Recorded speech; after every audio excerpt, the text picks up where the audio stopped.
पुनर्वसन करणार का? चला प्रकाश सुर्वेजी, मंत्री महोदय सुर्वेजींचं होऊ द्या, मग एकत्र उत्तर द्या. महोदय बोला. मंत्री महोदयांनी उत्तर दिले, थातून मात्र उत्तर आहे. ते अत्यंत हुशार मंत्री आहेत, त्यांना कुठल्या मुद्दा कुठे न्यायचा त्यांना उत्कृष्टपणे कळतं.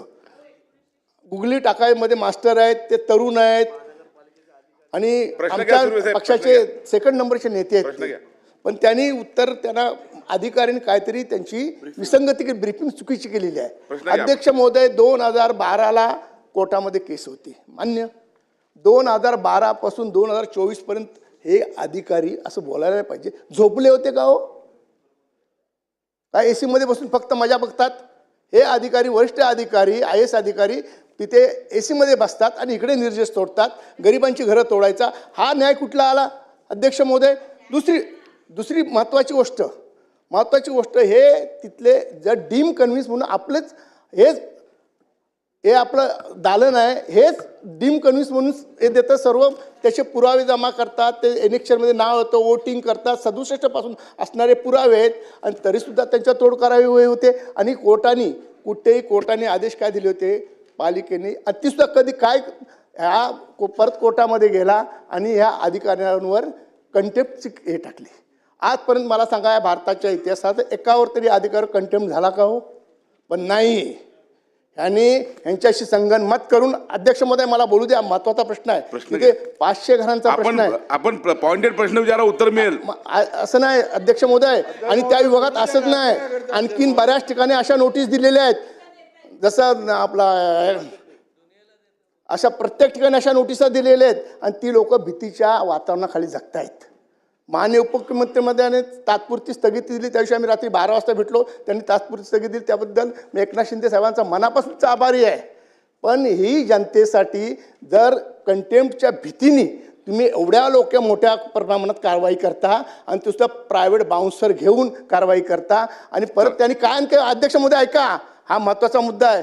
हिंदू धर्माचं मंदिर त्यांनी तिथे बंद करून टाकलं होतं आणि शेवटी पुरी जनता उतरली आणि त्या बाउन्सरना मारलं आणि ते हिंदू धर्माचं मंदिर खुलं केलं. म्हणजे केवढी दादागिरी विकासाची चालू आहे. हे कशासाठी चाललंय, कुणासाठी चाललंय? गरीब जनतेसाठी आपण आहोत की या विकासांची पायघडे घालण्यासाठी इथे बसलेले ते अधिकारी?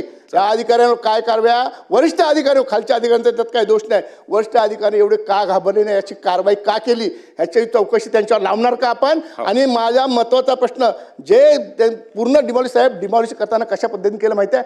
फ्रीज, TV, बीवी सर्व पार चुरा करून टाकला. त्यांना सामान सुद्धा काढून दिलं नाही अध्यक्ष महोदय. म्हणजे याच्या गोष्टीची मला खरोखर खंत वाटते की सामान तरी काढायची तुम्ही त्यांना द्या ना. ते विनंती करतायत, मी सारखा फोन करतोय, कोण फोन उचलायला तयार नाहीत. की बुवा त्यांचं सामान तर काढू देत, मला स्ट्रक्चर्स तोडायचं होतं ना, तर सामान तरी त्यांचं काढू द्या.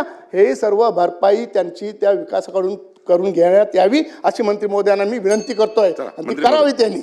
त्यांच्यावर गुन्हा दाखल व्हावा. सदस्य भास्कर जाधव साहेबांनी, प्रकाश सुर्वे साहेबांनी जो मुद्दा मांडला त्याच्याशी 100% शासन सहमत आहे, त्याच्याबद्दल दुमत असण्याचं काही कारण नाही.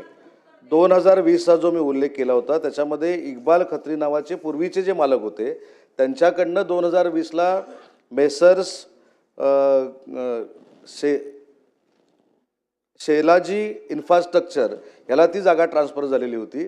परंतु सन्मान्य सदस्यांनी जो मुद्दा या ठिकाणी मांडला की 1995च्या अगोदरच्या बांधकामाला जो नियम लागतो तो या सगळ्यांना नियम लागणार का, याच्यावर मी असं स्पष्ट सांगितलं की या संदर्भामध्ये 100% चौकशी केली जाईल.